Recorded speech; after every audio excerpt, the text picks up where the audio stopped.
আওয়ামী লীগ কলকাতায় একটা অফিস দিয়েছে, এরকম একটা বিস্তারিত রিপোর্ট বিবিসি বাংলায় আমরা দেখতে পেয়েছি। আমি আপনাদেরকে অনুরোধ করব রিপোর্টটা একটু পড়ে নেবেন। সেখানে বিবিসি বাংলার কলকাতার যিনি রিপোর্টার আছেন, প্রতিনিধি আছেন, তিনি সেখানে গেছেন, তিনি গিয়ে সেখানে সব কিছু দেখিয়েছেন, সেটা নিয়ে বিস্তারিত লিখেছেন, একটা ভিডিও রিপোর্টও তিনি করেছেন সেখানে।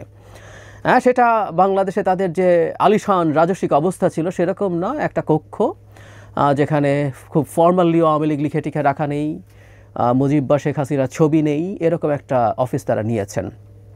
সেখানে কি কি হয় না হয় বিস্তারিত আছে, কিন্তু এটা নিয়ে আমাদের কিছু কথা বলা দরকার আছে। আমি আমাদের সরকারের যে প্রতিক্রিয়া, তার অতি সুশীল প্রতিক্রিয়া নিয়ে কয়েকটা কথা বলতে চাই।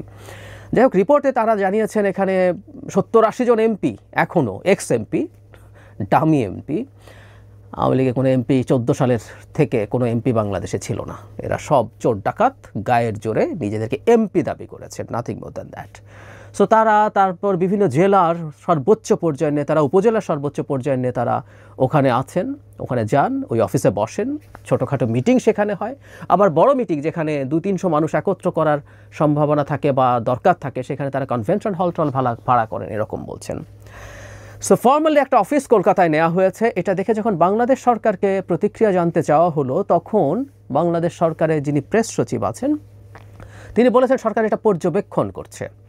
মানে বিবিসি বাংলার মতো একটা পত্রিকাতে যখন, মিডিয়াতে যখন এটা রিপোর্ট আসে, তখন সরকারের পর্যবেক্ষণ করার বক্তব্যটা আমার কাছে অতি সুশীল বলে মনে হয়েছে।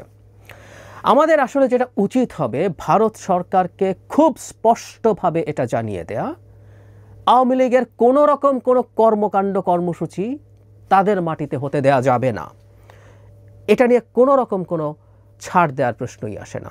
শেখ হাসিনা ভারতের মাটিতে বসে যখন বাংলাদেশে তার বিভিন্ন রকম নির্দেশনা দিচ্ছিলেন ফোন কলে, তখন আমরা ফর্মালি প্রতিবাদ জানিয়েছি। আমাদের প্রধান উপদেষ্টাও মোদির সাথে যখন বসেছেন এটার ব্যাপারে তার কনসার্ন জানিয়েছেন। প্রধান উপদেষ্টা এটাও জানিয়েছেন যে মোদি এই জিনিসটাকে বন্ধ করবেন না, এরকম ইঙ্গিত সেখানেই দিয়েছিলেন, দিতেই পারে মোদির মতো। এবং ভারত সরকারের বা ভারতের মানে হাসিনা প্রশ্নে তো সব দলই একমত, তারা এই রকম অপরিণামদর্শী, এই রকম ফালতু পদক্ষেপ নিতেই পারে, কিন্তু আমাদের কাজগুলো করে যেতে হবে, সেটা সবচেয়ে জরুরি কথা। এবং হাসিনার প্রসঙ্গে আমাদের stance was very clear and very strong. ঠিক আছে, আমি মনে করি বাংলাদেশের এই ব্যাপারেও অফিসিয়াল প্রতিবাদ জানাতে হবে যে ভারতে এই ধরনের অফিস আমরা অ্যালাউ করব না।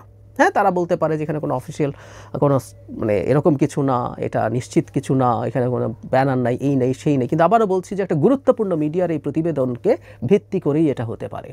বাংলাদেশের শত্রু কোনো মানুষ ভারতে বসে বাংলাদেশের বিরুদ্ধে শত্রুতা করবে, এটা আমরা কিভাবে অ্যাগ্রি করতে পারি? কোনোভাবেই পারি না। কারণ আওয়ামী লীগ এখন ভারতে বসে বাংলাদেশের বিরুদ্ধে শত্রুতা করছে। কোথায় কোথায় কী কী গোলযোগ করা যায়, কী কী সমস্যা করা যায়, সেসব নির্দেশনা শেখ হাসিনা স্বয়ং দিয়েছেন আমাদের কাছে। এই ধরনের অডিও কল আছে, তাদের নেতারা বিভিন্ন জায়গায় নির্দেশনা দিচ্ছেন কোথায় কোথায় কীভাবে নাশকতা করা যায়, এই সরকারকে সংকটে ফেলা যায়, নির্বাচনকে ডিসরাপ্ট করা যায়। এর জার্নিটাতে তো বটেই, ভবিষ্যতে নির্বাচনকেও তারা একইভাবে চেষ্টা করবেন, একই কাজ করার চেষ্টা করবেন। এই জিনিসগুলো বাংলাদেশ থেকে তীব্র প্রতিবাদ জানাতে হবে। শুধু সেটা না, আমি আরেকটা জিনিস একটু যোগ করতে চাই। এই রিপোর্টেই আছে মানে ভারতে বেশ কিছু মানে যাদের মানে 70-80 জন তো আছে, সবার নাম আমরা জানি না। এক হচ্ছে আমাদের সরকারের উচিত হবে গোয়েন্দা তৎপরতার মাধ্যমে এরা কারা তাদের তালিকা বের করা। কিন্তু যারা যারা আছেন বলে জানা যায় ভারতে বসে বসে তারা ইন্টারভিউ দিচ্ছেন, কথা বলছেন, তাদেরকে আমাদের সরকার কেন চাইছে না? মানে শেখ হাসিনাকে চাইলে পাওয়া কঠিন হবে বা পাওয়া যাবে না, এটা আমরা আসলে ধরে নিতে পারি। প্রায় বলেছে যে ভারতকে স্লেভের মতো সার্ভ করা, এই দেশকে ধ্বংস করে দিয়ে ভারতকে স্লেভের মতো সার্ভ করা একজন দাসীকে ভারত বাংলাদেশকে আর ফেরত দেবে না, কারণ ওটা দিলে ভবিষ্যতে আরেকজন স্লেভ পাওয়া তাদের জন্য কঠিন হবে। সো এটা আমরা বুঝতে পারি।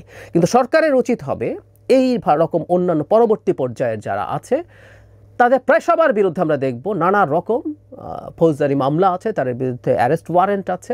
সুতরাং এদের সবারই যতজনের তথ্য আছে এবং যতজনের তথ্য পাওয়া সম্ভব সেগুলো কালেক্ট করে ভারতের কাছে তাদেরকে রিপোর্ট করতে বলা, এটা একটা জরুরি কাজ এবং এটাও ক্রমাগত বলা।